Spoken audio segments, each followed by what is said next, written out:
Shalom, salam sehat, Tuhan mengasihimu. Saudara-saudariku yang terkasih dimanapun Anda berada, kalau Anda mendengar baik-baik ketika bacaan yang kita dengar, bacaan pertama, kedua, dan bacaan Injil menggambarkan keagungan dan keluhuran Ekaristi. Itu poin yang pertama. Dan gereja mengajak kita sekalian untuk memahami Ekaristi itu dalam kehidupan sehari-hari. Dalam bacaan pertama, kita mendengar bagaimana Musa mengingatkan umat Israel akan Allah yang selama 40 tahun membimbing dan mendampingi mereka dengan memberi mana, roti kehidupan dalam perjalanan mereka. Dan Rasul Paulus, kita dengar juga tadi, mengingatkan kita bahwa Ekaristi itu mempersatukan. Dan yang luar biasa dalam Injil yang kita dengar, Yesus sampai 5 kali berkata bahwa kalian harus makan daging, tubuh dan darahnya. Kita harus makan tubuh dan darahnya.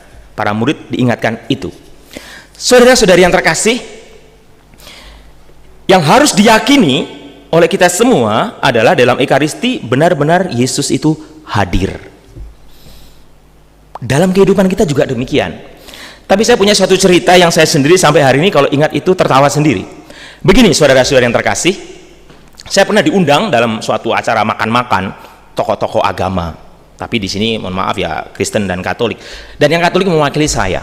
Nah, di rumah hamba Tuhan atau tokoh agama itu,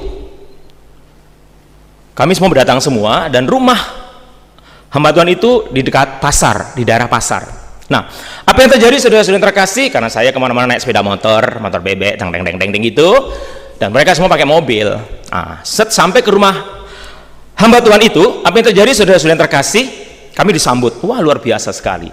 Kebetulan hamba Tuhan itu dari suatu daerah gitu, oh selamat datang saudara-saudara gitu. Nah, udah akhirnya disambut, mereka mau masuk, tapi saya bertanya. Kenapa saya bertanya saudara-saudara yang terkasih? Karena rumah itu dekat pasar. Rumahnya itu dekat pasar, sehingga apa yang terjadi? Saya kan khawatir motornya hilang.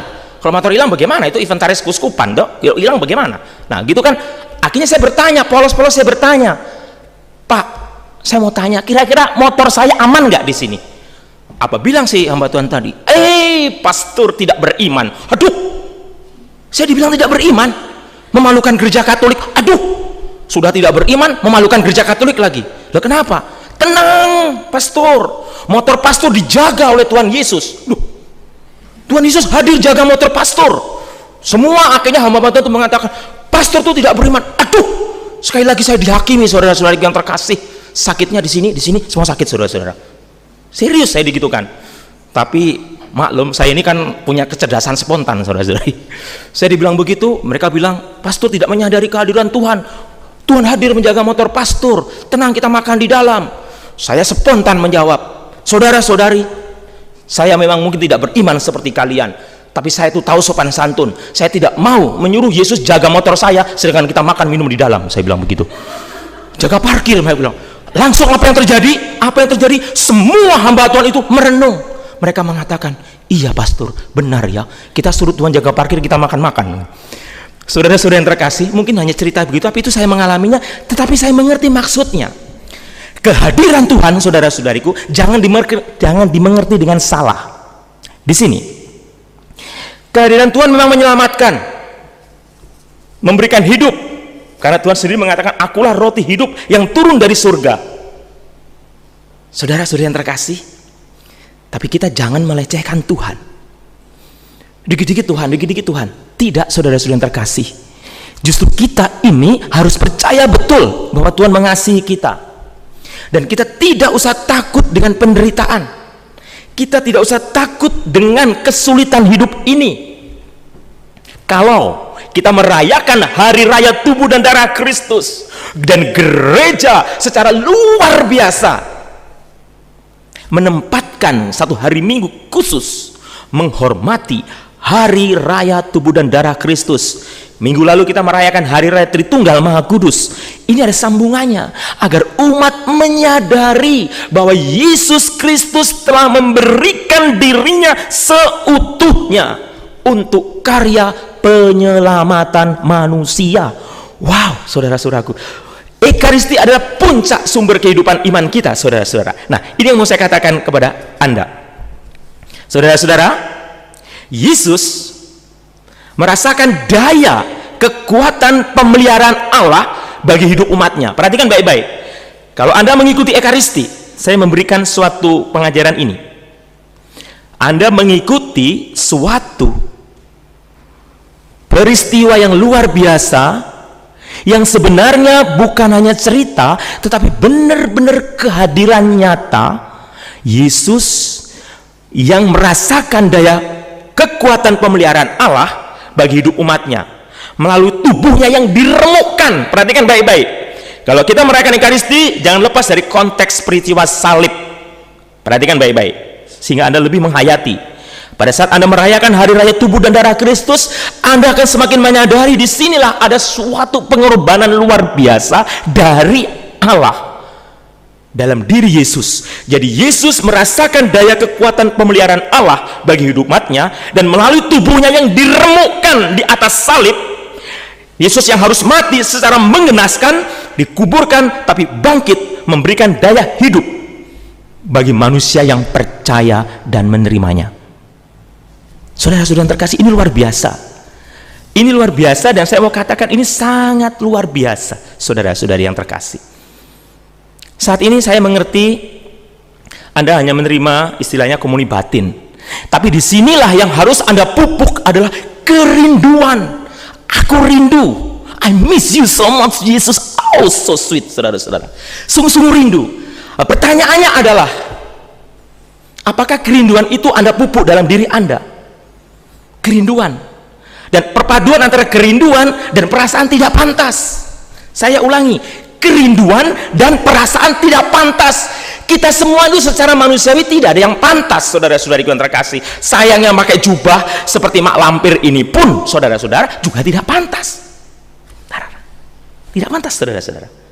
Tetapi lihat, pada saat Romo mengangkat tubuh Kristus, inilah anak domba Allah yang menghapus dosa dunia. Berbahagialah kita yang diundang ke perjamuannya. Jawabannya, ya Tuhan, saya tidak pantas. Tidak ada yang pantas. Tuhan datang pada saya, tapi bersabdalah saja, maka aku akan sembuh. Perhatikan baik-baik, kita belajar dari perwira dari Kapernaum. Tidak pantas. Tetapi justru kita yang tidak pantas dalam kelemahan kita ini, dalam dosa-dosa, dalam keremukan hati kita, kita rindu Tuhan, aku rindu. Dan ini harus Anda tanamkan dalam diri Anda, terutama di masa-masa pandemi COVID-19 ini. Kerinduan yang terus Anda pupuk, rindu Tuhan, aku rindu. Dan secara komuni batin Anda menerima itu. Dan inilah sebenarnya hakikat dari hari raya tubuh dan darah Kristus, yang memiliki kekuatan penyelamatan. Anda memahami betul. Mungkin Anda hanya tahu itu tubuh dan darah Kristus. Nggak usah bertanya-tanya kok bisa ya roti jadiin tubuh. Nggak usah pakai otak kita yang terlalu berbelit-belit, saudara-saudari. Pakailah hatimu, pakailah imanmu. Tuhan hadir. Tuhan tidak memerlukan polemik otak. Tuhan tidak memerlukan diskusimu. Tuhan hanya memerlukan pada saat engkau menyantap tubuh Kristus dengan penuh kerinduan, dengan penuh ketidakpantasan. Disitulah Tuhan hadir, disitulah Roh Kudus mendorong Anda untuk berkarya, berbagi, menjadi roti yang terpecah, menjadi anggur yang tercurah. Yesus Kristus menjadi roti yang terpecah, menjadi anggur yang tercurah untuk para murid, untuk kita semua, menyelamatkan kita. Dan tugas Anda, tugas saya adalah menjadi roti yang terpecah dan anggur yang tercurah bagi sesama. Jangan hidup untuk dirimu sendiri. Inilah makna dari Ekaristi.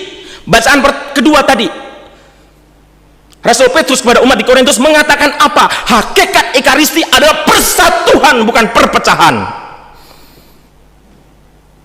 Ini yang saya mau katakan kepada Anda. Inilah hakikat Ekaristi, hakikat tubuh dan darah Kristus yang diberikan kepada kita.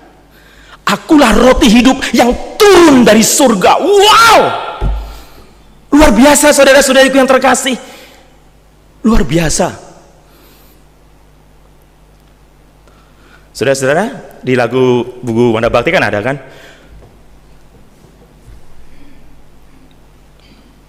Katakanlah aku menjadi roti yang terpecah, aku menjadi roti yang digiling, anggur yang digiling dalam hidup. Menjadi apa? Menjadi sesuatu yang berarti. Di dalam penderitaan aku digiling, saudara-saudari. Kita digiling dalam kehidupan ini. Connect, terjadi hubungan. Kalau Anda datang ke perayaan Ekaristi, saudara-saudara, memang ada dua hal penting dalam Ekaristi. Satu ibadat sabda, satunya ibadat Ekaristi, dan itu saling berhubungan. Tidak boleh dipisahkan. Jangan hanya mencari ibadat sabda saja, atau jangan hanya mencari ibadat Ekaristinya saja, tapi menjadi satu kesambungan. Nah, Anda menerima santapan rohani dalam ibadat sabda, dan Anda menerima santapan rohani juga, santapan spiritual juga dalam Ekaristi. Ini menjadi satu hubungan. Dan disitulah Anda mengerti. Setelah Anda mengikuti perayaan Ekaristi itu, bawa dalam hidup Anda. Bawa dalam hidup Anda. Jangan dipisahkan antara Ekaristi dengan kenyataan hidup. Mungkin Anda tahu lagu yang akan saya nyanyikan ini. Silakan Anda boleh sambil menjamkan mata, renungkan bahwa Anda dipanggil seperti dalam teks lagu ini. Aku mau jadi roti yang terpecah bagimu. Aku mau jadi anggur yang tercurah bagimu. Aku mau jadi saksi melakukan kehendak-Mu. Melayani lebih sungguh. Pada saat Anda menerima kesulitan hidup dalam pekerjaan Anda, mungkin Anda sakit, mungkin Anda bangkrut, mungkin Anda punya masalah dalam rumah tangga suami istri, mungkin Anda mengalami kegalauan dalam hidup, Anda mengalami kesulitan dalam hidup, Anda sedang digiling dalam hidup seperti roti, tepung yang digiling, anggur yang digiling di dalam hidup. Saudara-saudara, inilah hakikat dari tubuh dan darah Kristus yang kita hayati. Dan Anda berkata secara iman, aku mau jadi roti Tuhan. Pada saat Anda mengalami kesulitan, aku mau jadi roti yang terpecah bagimu. Anda menyantap tubuh Kristus. Saya mau mengatakan kepada Anda, saat itulah Anda dipanggil untuk terpecah bagi Tuhan. Dipecah, saudara-saudara. Diri Anda jadi mengalami kesulitan hidup, derita hidup. Saya pun sebagai Romo, kami para Romo, Bapak Uskup, para Romo Suster, kami semua, kami juga mengalami hal itu, terpecah untuk sesama. Inilah panggilan kita, saudara-saudariku, dan kita tidak bisa menolak ini. Inilah hakikat Ekaristi yang kita rayakan, kita sambut. Makanya ada kerinduan dan perasaan tidak pantas. Tuhan, aku tidak pantas. Tuhan, aku tidak pantas. Katakan itu, Tuhan, aku tidak pantas, Tuhan. Tapi justru karena kita merasa tidak pantas, tapi kita punya kerinduan Tuhan, aku rindu Tuhan. Disitulah Tuhan hadir menyelamatkanmu. Saudara-saudariku yang terkasih, lagu tadi mengingatkan kita semua bahwa kita dipanggil menjadi roti yang terpecah, anggur yang tercurah, dan menjadi saksi melakukan kehendak Tuhan. Dan melayani lebih sungguh, tidak usah mengeluh. Saudara-saudariku yang terkasih, tidak usah mengeluh. Jalani saja kehidupan Anda. Mungkin dengan derai air mata, mungkin Anda menangis, mungkin Anda menjerit dalam hati, mungkin Anda merasa ditinggalkan Tuhan dan lain sebagainya. Tapi satu hal, jangan mengeluh, saudara-saudariku yang terkasih, dan jangan pernah menyerah dalam setiap kesulitan hidup Anda. Never give up. Jangan pernah menyerah. Saudaraku yang terkasih, Hari Raya Tubuh dan Darah Kristus menguatkan kita. Untuk menutup renungan ini, saya ajak Anda hening dan hayati lagu yang saya nyanyikan sekali lagi ini. Saya dan Anda, saya yang terpanggil sebagai seorang imam, sebagai Romo, juga melayani dengan sungguh-sungguh, menjadi roti dan anggur yang tercurah untuk segenap umat. Anda pun dipanggil demikian, saudara-saudariku yang terkasih. Renungkan hidup Anda, renungkan perjalanan hidup Anda di tengah keluarga Anda. Renungkan, saudara-saudariku yang terkasih, sehingga Anda bisa mengerti hakikat Ekaristi. Pada saat Anda menyambut tubuh Kristus, Tuhan, aku tidak pantas. Tuhan, aku tidak pantas. Tapi kita yang tidak pantas, karena Yesus sang roti hidup, menjadi pantas di dalam Tuhan.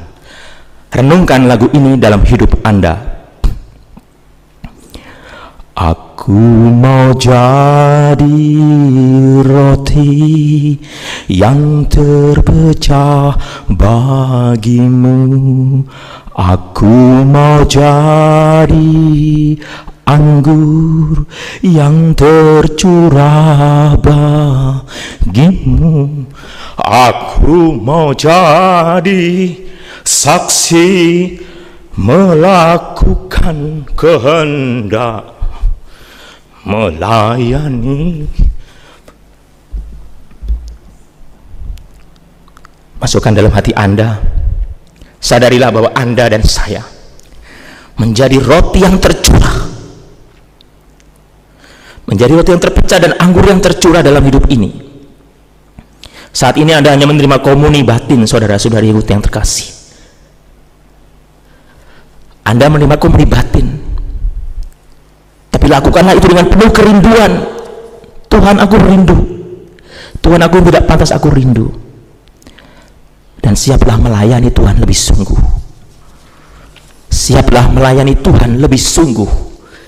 Melayani dengan segala kesulitan yang Anda alami, dengan keyakinan, aku roti yang terpecah, aku anggur yang tercurah dari tubuh Kristus.